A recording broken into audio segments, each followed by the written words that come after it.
নমস্কার বন্ধুরা, আজ রান্না করব বেগুন বাহার।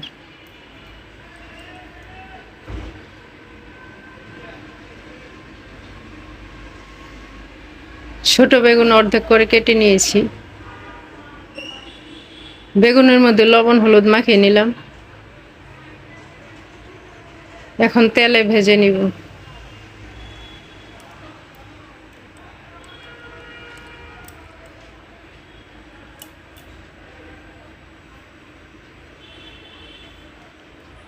বেগুনগুলো উল্টিয়ে দিলাম। বেগুন ভাজা হয়ে গেছে, এখন তরকারি বসিয়ে দিব। দিয়ে দিলাম এলাচি, দারচিনি, কালো জিরা, হলুদের গুঁড়া, মরিচের গুঁড়া, জিরার গুঁড়া, পরিমাণ মতো লবণ,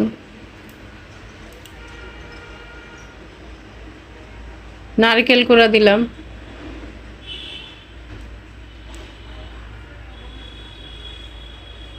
জলে ফেটানো টক দই দিয়ে দিলাম, কাঁচামরিচ দিলাম। মশলা কষিয়ে নিব।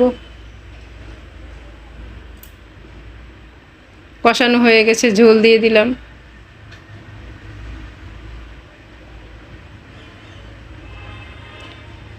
ভাজা বেগুনগুলি দিয়ে দিলাম।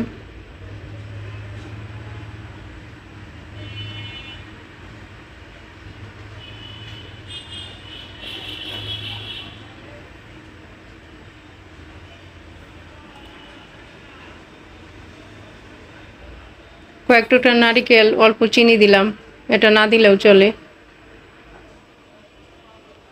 সামান্য গরম মশলার গুঁড়া দিলাম। তরকারি প্রায় হয়ে এসেছে। তৈরি হয়ে গেল বেগুন বাহার।